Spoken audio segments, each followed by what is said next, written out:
ವೀಕ್ಷಕರೇ ನಮಸ್ಕಾರ. ತಮ್ಮ ಪರಿಚಯ ವಾಹಿನಿಗೆ ಸುಸ್ವಾಗತ. ಆತ್ಮೀಯರೇ, ಸನಾತನ ಧರ್ಮದ ಆದರ್ಶಗಳ ಶಿಖರ ಮರ್ಯಾದ ಪುರುಷೋತ್ತಮರಾದ ಪ್ರಭು ಶ್ರೀರಾಮಚಂದ್ರರು ಭಾರತೀಯರಾದ ನಮ್ಮೆಲ್ಲರ ಮನದಾಳದಲ್ಲಿ ಭಕ್ತಿಯ ಪ್ರತಿರೂಪವಾಗಿಯೇ ನೆಲೆಸಿದ್ದಾರೆ. ನಾವಿಂದು ವಿಶಿಷ್ಟವಾದಂತಹ ಬಹಳ ಪ್ರಭಾವಶಾಲಿಯಾದ ಶ್ರೀರಾಮ ಕ್ಷೇತ್ರದ ಪರಿಚಯವನ್ನು ಬಿತ್ತರಿಸುವವರಿದ್ದೇವೆ. ಈ ಕ್ಷೇತ್ರದಲ್ಲಿ ಸಾಕ್ಷಾತ್ ಪ್ರಭು ಶ್ರೀರಾಮಚಂದ್ರರೇ ಧನುರ್ಧಾರಿಯಾಗಿ ಆಗಮಿಸಿ ಗ್ರಾಮವನ್ನು ಮಹಾಪ್ರಳಯದಿಂದ ರಕ್ಷಿಸಿದ್ದರಂತೆ. ಅದೂ ಸಹ ಒಬ್ಬ ಬ್ರಿಟಿಷ್ ಅಧಿಕಾರಿಯ ಕಣ್ಣೆದುರೇ ನಡೆದಂತಹ ಪವಾಡವಾಗಿದೆ. ನಂಬಲು ಅಸಾಧ್ಯವೆನಿಸುವಂತಹ ಇತಿಹಾಸವಿರುವ ಈ ಒಂದು ವಿಶೇಷವಾದ ಆಲಯವೇ ಏರಿಕಾತ ರಾಮರ್ ದೇವಸ್ಥಾನ. ಈ ಒಂದು ಅತ್ಯದ್ಭುತವಾದ ಆಲಯ ನೆರೆಯ ತಮಿಳುನಾಡು ರಾಜ್ಯದ ಚೆಂಗಲ್ಪಟ್ಟು ಜಿಲ್ಲೆಯ ಮಧುರಾಂತಕಂ ಎಂಬ ಸ್ಥಳದಲ್ಲಿದೆ. ತಮಿಳು ಭಾಷೆಯಲ್ಲಿ ಏರಿ ಎಂದರೆ ಕೆರೆ, ಕಾತ ಎಂದರೆ ರಕ್ಷಿಸಿದ ಎಂದರ್ಥ. ಅಂದರೆ ಈ ದೇವರನ್ನು ಕೆರೆಯನ್ನು ರಕ್ಷಿಸಿದ ರಾಮ ಎಂದೇ ಕರೆಯಲಾಗುತ್ತದೆ. ಮಧುರಾಂತಕಂನಲ್ಲಿರುವಂತಹ ಏರಿಕಾತ ರಾಮರ್ ಆಲಯವು ದಕ್ಷಿಣ ಭಾರತದ ಅತ್ಯಂತ ಹಳೆಯ ರಾಮ ದೇಗುಲಗಳಲ್ಲಿ ಒಂದೆನಿಸಿಕೊಳ್ಳುತ್ತದೆ. ಈ ಆಲಯವು ಸುಮಾರು 1600 ವರ್ಷಗಳಷ್ಟು ಪುರಾತನವಾಗಿದ್ದು ಪಲ್ಲವರ ಕಾಲದಲ್ಲಿ ನಿರ್ಮಿಸಲ್ಪಟ್ಟಿದೆ.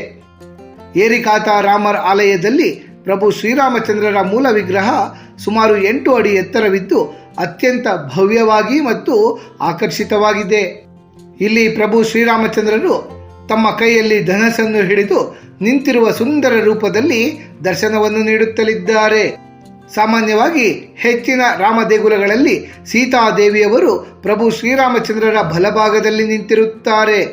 ಆದರೆ ಇಲ್ಲಿ ಪ್ರಭು ಶ್ರೀರಾಮಚಂದ್ರರು ಸೀತಾದೇವಿಯವರ ಕೈಯನ್ನು ಹಿಡಿದಿರುವಂತಹ ಅಪರೂಪದ ಭಂಗಿಯಲ್ಲಿ ನಮಗೆ ದರ್ಶನವನ್ನು ನೀಡುತ್ತಲಿದ್ದಾರೆ.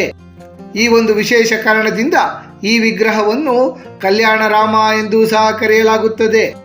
ಪ್ರಭು ಶ್ರೀರಾಮಚಂದ್ರರ ಜೊತೆಯಲ್ಲಿ ಲಕ್ಷ್ಮಣರ ವಿಗ್ರಹವೂ ಸಹ ಇಲ್ಲಿದ್ದು ಈ 3 ವಿಗ್ರಹಗಳು ಭಕ್ತಾದಿಗಳಿಗೆ ಅಭಯವನ್ನು ನೀಡುವಂತಿವೆ. ಈ ದೇಗುಲದ ಮತ್ತೊಂದು ವಿಶೇಷತೆ ಎಂದರೆ ಈ ದೇಗುಲದ ಗರ್ಭಗುಡಿಯೊಳಗೆ ಪ್ರಭು ಶ್ರೀರಾಮಚಂದ್ರರ ವಿಗ್ರಹದ ಜೊತೆಯಲ್ಲಿ ಆಂಜನೇಯ ಸ್ವಾಮಿಯ ವಿಗ್ರಹವಿಲ್ಲ. ಬದಲಾಗಿ ದೇವಾಲಯದ ಹೊರ ಆವರಣದಲ್ಲಿ ಹನುಮ ದೇವರಿಗೆ ಪ್ರತ್ಯೇಕವಾದ ಸನ್ನಿಧಿ ಇದೆ. ಏರಿಕಾತ ರಾಮರ ದರ್ಶನ ಭಕ್ತಾದಿಗಳಿಗೆ ಶಾಂತಿ ಮತ್ತು ಸಮೃದ್ಧಿಯನ್ನು ತಂದುಕೊಡುತ್ತದೆ ಎಂಬ ನಂಬಿಕೆ ಇದೆ. ವೈಷ್ಣವ ಪಂಥದ ಮಹಾನ್ ಸಂತರಾದ ಶ್ರೀ ರಾಮಾನುಜಾಚಾರ್ಯರೊಂದಿಗೂ ಸಹ ಈ ದೇಗುಲ ವಿಶೇಷ ಸಂಬಂಧ ಹೊಂದಿದೆ. ಶ್ರೀ ರಾಮಾನುಜಾಚಾರ್ಯರು ಈ ಸ್ಥಳದಲ್ಲಿಯೇ ತಮ್ಮ ಗುರುಗಳಾದ ಪೆರಿಯ ನಂಬಿಗಳವರಿಂದ ಪಂಚ ಸಂಸ್ಕಾರ ದೀಕ್ಷೆಯನ್ನು ಪಡೆದಿದ್ದರಂತೆ. ಈ ಕಾರಣದಿಂದಲೇ ಈ ಕ್ಷೇತ್ರ ಶ್ರೀ ವೈಷ್ಣವರಿಗೆ ಮಹತ್ವದ ಯಾತ್ರಾ ಕ್ಷೇತ್ರವಾಗಿದೆ. ಪೌರಾಣಿಕ ಹಿನ್ನೆಲೆ. ಈ ದೇಗುಲದ ಪೌರಾಣಿಕ ಹಿನ್ನೆಲೆ ನಮ್ಮನ್ನು ತ್ರೇತಾಯುಗಕ್ಕೆ ಕೊಂಡೊಯ್ಯುತ್ತದೆ.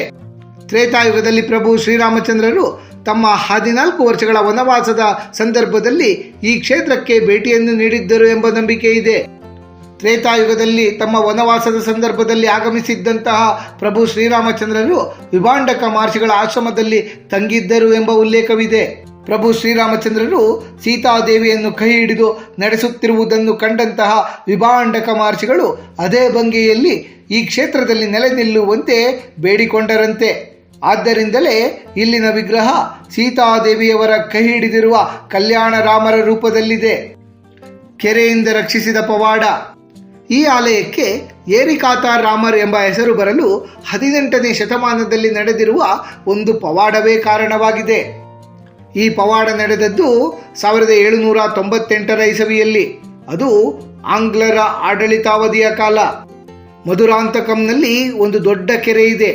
ಆ ವರ್ಷ ನಿರಂತರವಾಗಿ ಭೀಕರ ಮಳೆ ಬಂದಿದ್ದರಿಂದಲೇ ಕೆರೆಯ ಏರಿ ಅಂದರೆ ಕಟ್ಟೆ ಒಡೆಯುವ ಪರಿಸ್ಥಿತಿ ಎದುರಾಗಿರುತ್ತದೆ. ಒಂದು ವೇಳೆ ಆ ಕೆರೆಯ ಕಟ್ಟೆ ಒಡೆದು ಬಿಟ್ಟರೆ ಇಡೀ ಗ್ರಾಮವೇ ಮುಳುಗುವ ಪರಿಸ್ಥಿತಿ ಎದುರಾಗುವಂತಿರುತ್ತದೆ. ಆಗ ಗ್ರಾಮದ ಜನರೆಲ್ಲರೂ ತಮ್ಮ ನೆರವಿಗೆ ಬರುವಂತೆ ಆಗಿನ ಬ್ರಿಟಿಷ್ ಕಲೆಕ್ಟರ್ ಆಗಿದ್ದಂತಹ ಲಿಯೋನಲ್ ಪ್ಲೇಸ್ ಅವರ ಮೊರೆ ಹೋಗುತ್ತಾರೆ. ಗ್ರಾಮಸ್ಥರ ಕೋರಿಕೆಯ ಮೇರೆಗೆ ಲಿಯೋನಲ್ ಪ್ಲೇಸ್ ರವರು ಆ ಕೆರೆಯ ಏರಿಯನ್ನು ಪರಿಶೀಲನೆ ಮಾಡಲು ಆಗಮಿಸುತ್ತಾರೆ.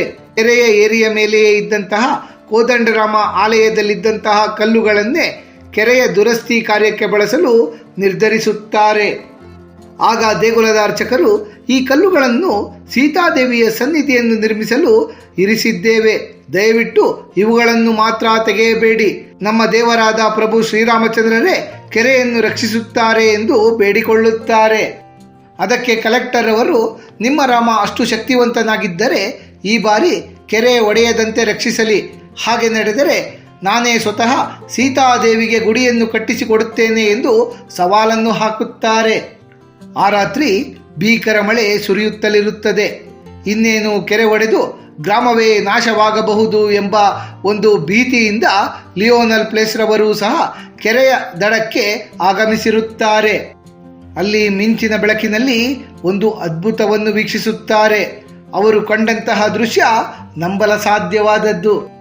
ಕೈಯಲ್ಲಿ ಧನಸ್ಸನ್ನು ಮತ್ತು ಬಾಣಗಳನ್ನು ಹಿಡಿದಿರುವ ಇಬ್ಬರು ತೇಜಸ್ವಿ ಯುವಕರು ಕೆರೆಯ ಏರಿಯ ಮೇಲೆ ಅತ್ತಿಂದಿತ್ತ ಓಡಾಡುತ್ತಾ ಏರಿಯನ್ನು ಕಾಯುತ್ತಿರುವುದನ್ನು ಅವರು ವೀಕ್ಷಿಸುತ್ತಾರೆ. ಆ ಇಬ್ಬರು ತೇಜಸ್ವಿ ಯುವಕರು ಬೇರೆ ಯಾರೂ ಅಲ್ಲ, ಸ್ವತಃ ಪ್ರಭು ಶ್ರೀರಾಮಚಂದ್ರರು ಮತ್ತು ಸಹೋದರ ಲಕ್ಷ್ಮಣರಾಗಿರುತ್ತಾರೆ. ಮರುದಿನ ಮುಂಜಾನೆ ನೋಡಿದಾಗ ಕೆರೆ ಸುಭದ್ರವಾಗಿರುತ್ತದೆ ಮತ್ತು ಏರಿಯ ಮೇಲೆ ಯಾವುದೇ ಹಾನಿ ಕಂಡುಬರುವುದಿಲ್ಲ.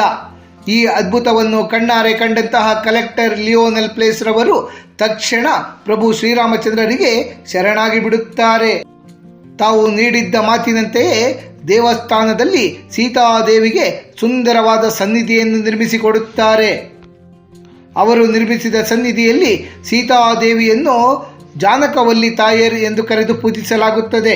ಇಂದಿಗೂ ಸಹ ಈ ಆಲಯದಲ್ಲಿರುವಂತಹ ಸೀತಾದೇವಿಯವರ ಸನ್ನಿಧಿಯ ಮುಂಭಾಗದ ಕಲ್ಲಿನ ಮೇಲೆ ಈ ಸನ್ನಿಧಿಯನ್ನು ಕಲೆಕ್ಟರ್ ಲಿಯೋನಲ್ ಪ್ಲೇಸ್ರವರೇ ಕಟ್ಟಿಸಿಕೊಟ್ಟಿದ್ದಾರೆ ಎಂಬ ಬರಹವನ್ನು ನಾವು ಕಾಣಬಹುದಾಗಿದೆ. ಈ ಒಂದು ಅದ್ಭುತ ಕಾರಣದಿಂದಲೇ ಇಲ್ಲಿರುವ ಪ್ರಭು ಶ್ರೀರಾಮಚಂದ್ರರಿಗೆ ಏರಿಕಾತರ್ ರಾಮರ್ ಅಂದರೆ ಏರಿಯನ್ನು ಕಾಯುವ ರಾಮ ಎಂಬ ಹೆಸರಿನಿಂದಲೇ ಶಾಶ್ವತವಾಗಿ ಪೂಜಿಸಲಾಗುತ್ತದೆ. ಏರಿಕಾತರ್ ರಾಮರ್ ಎಂಬ ಆಲಯ ಚೆನ್ನೈನಿಂದ ಸುಮಾರು 80 ಕಿಲೋಮೀಟರ್ ದೂರದಲ್ಲಿರುವ ಮಧುರಾಂತಕಂ ಎಂಬ ಸ್ಥಳದಲ್ಲಿದೆ. ಚೆನ್ನೈನಿಂದ ತಿರುಚನಾಪಲ್ಲಿ ಅಥವಾ ಪಾಂಡಿಚೇರಿಯ ಕಡೆಗೆ ತೆರಳುವ ಹೆಚ್ಚಿನ ಬಸ್ಗಳು ಮಧುರಾಂತಕಂ ಮೂಲಕ ಹಾದು ಹೋಗುತ್ತವೆ. ಮಧುರಾಂತಕಂನ ಬಸ್ ನಿಲ್ದಾಣದಲ್ಲಿ ಇಳಿದುಕೊಂಡು ಖಾಸಗಿ ವಾಹನಗಳು ಅಥವಾ ಆಟೋಗಳ ಮೂಲಕ ಈ ಆಲಯಕ್ಕೆ ಸುಲಭವಾಗಿ ತೆರಳಬಹುದು. ಆತ್ಮೀಯರೇ, ಈ ಕಲಿಯುಗದಲ್ಲಿ ಪ್ರಭು ಶ್ರೀರಾಮಚಂದ್ರರೇ ಸಹೋದರ ಲಕ್ಷ್ಮಣರೊಂದಿಗೆ ಆಗಮಿಸಿ ಒಂದು ಗ್ರಾಮವನ್ನು ಜಲಪ್ರಳಯವಾಗದಂತೆ ರಕ್ಷಿಸಿದಂತಹ ವಿಶೇಷ ಕ್ಷೇತ್ರವೊಂದರ ಪರಿಚಯವನ್ನು ಮಾಡಿಕೊಂಡ ನಮಗೆಲ್ಲರಿಗೂ ಆ ಭಗವಂತನ ಕೃಪಾ ಕಟಾಕ್ಷ ಸದಾಕಾಲ ಇರಲೆಂದು ಕೋರಿಕೊಳ್ಳುತ್ತಾ ಈ ದಿನದ ಸಂಚಿಕೆಯನ್ನು ಮುಗಿಸುತ್ತಲಿದ್ದೇವೆ. ವೀಕ್ಷಕರೇ, ನಿಮಗೆ ಈ ವಿಡಿಯೋ ಇಷ್ಟವಾಗಿದ್ದಲ್ಲಿ ಲೈಕ್ ಮಾಡಿ, ಶೇರ್ ಮಾಡಿ ಮತ್ತು ಸಬ್ಸ್ಕ್ರೈಬ್ ಮಾಡಿ ಹಾಗೂ ಬೆಲ್ ಬಟನ್ ಒತ್ತುವುದನ್ನು ಮರೆಯಬೇಡಿ.